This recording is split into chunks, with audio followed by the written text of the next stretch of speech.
আমরা যত বড় হয়েই যাই না কেন, আমাদের ছোটবেলা যেখানে কাটে বা আমরা যেখানে যে এসে খুব বেশি অভ্যস্ত, যেখানে আমাদের প্রাণের টান থাকে, সেই জায়গার জন্য আসলে সবসময়ই আমাদের মন কাঁদে। অনেক বছর পরও হুট করে বুকের ভেতর কেমন যেন অনুভব হয় শুধু সেই জায়গাটার জন্য, বারবার ছুটে যেতে ইচ্ছে করে। আসসালামু আলাইকুম গাইস, আজকে আপনাদের সাথে শেয়ার করব ছোট্ট একটা ব্লগ। কিছুদিন আগে আমি 2 দিনের ট্যুরে গিয়েছিলাম আমার নানা বাড়িতে, অনেক বছর পর, প্রায় 4 বছর হয়ে যাবে। তারপরে আর কি সকালবেলা ঘুম থেকে উঠে ভোরবেলা এয়ারপোর্টে চলে আসলাম, তারপর ট্রেনে যাত্রা শুরু। ট্রেনের এই ঝিকঝিক ঝিকঝিক শব্দটা আমার ভীষণ পছন্দ। ছোটোবেলায় যখন মার সাথে নানা বাড়ি যেতাম, এই ট্রেনের শব্দটা আমার খুব ভালো লাগতো। বিশেষ করে যখন জানালার পাশে বসে যেতাম, মনে হতো কি সারা জীবন আমি এই ট্রেনে জানালার পাশে বসে কাটিয়ে দিতে পারবো। অবশেষে মাঠঘাট তেপান্তর পেরিয়ে চলে এলাম সেই পুরনো রেল স্টেশন। আগের মতোই সব কিছু আছে, সেই পুরনো মিষ্টির দোকান। এখানে মার সাথে এসে আগে মিষ্টি কিনতাম, তারপর মা নানা বাড়ি যেত। সেই মিষ্টির দোকান আজও আছে সেই একই জায়গায়। তারপর আমার ছেলেকে এগুলো ঘুরিয়ে ঘুরিয়ে দেখাচ্ছিলাম যে বাবা দেখো এখানকার মিষ্টির দোকানটা কেমন। আমার ছেলে আসলে এগুলো দেখে অভ্যস্ত না। তারপর আমরা অটো স্ট্যান্ডের দিকে যাচ্ছিলাম। এদিকে যেহেতু শুক্রবার ছিল, সেদিন গরু জবাই হয়েছে, আর গ্রামের বাড়িতে গরু জবাই করা মানেই তো সবাই সেই শুক্রবার দিন মাংস কেনার জন্য লাইন ধরে আছে। খুবই ভালো লাগছিল। তারপর অটো স্ট্যান্ডে এসে আমরা একটা অটো পেয়ে গেলাম, সেটাকে রিজার্ভ করে নিয়ে আমরা চলছি বাড়ির দিকে। যত সময় যাচ্ছে, যত একটু একটু করে আগাচ্ছি, মনটা ততই বেশি আনন্দে ভরে উঠছে। খুব বেশি এক্সাইটেড লাগছিল।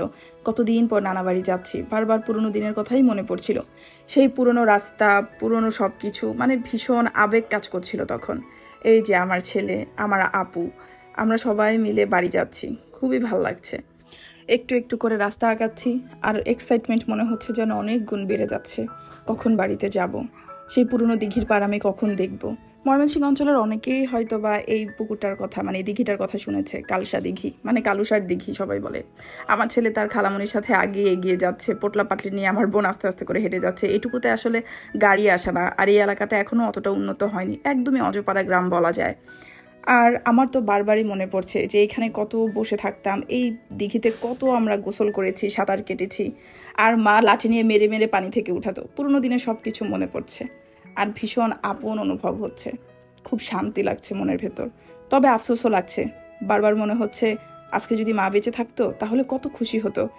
আমার ছেলেটাকে নিয়ে আমি আমার নানা বাড়িতে এসেছি, সে কত এক্সাইটেড থাকতো, সবাইকে হয়তো ঘুরিয়ে ঘুরিয়ে দেখাতো এই দেখো আমার নাতি। এসে ড্রেস চেঞ্জ করে আমার ছেলেটা চলে আসছে দিঘির ঘাটে, কারণ সে সমুদ্র দেখেছে কিন্তু এরকম পুকুর কাছ থেকে কখনো দেখেনি। সে একটু একটু ভয়ও পাচ্ছিল, বারবার বলছিল মা এখানে শার্ক আছে, শার্কে সে আমাকে খেয়ে ফেলবে, এগুলো বলছে। আসলে ভীষণ ভালো লাগছে। আর এই পুকুর, এই দিঘিতে আমার অনেক ইমোশন জড়িয়ে আছে, অনেক আবেগ, অনেক ছোটবেলার স্মৃতি।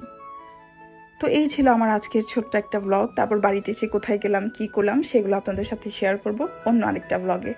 সে পর্যন্ত সবাই ভালো থাকবেন, আমার বাচ্চার জন্য, আমার পরিবারের জন্য দোয়া করবেন। আল্লাহ হাফেজ।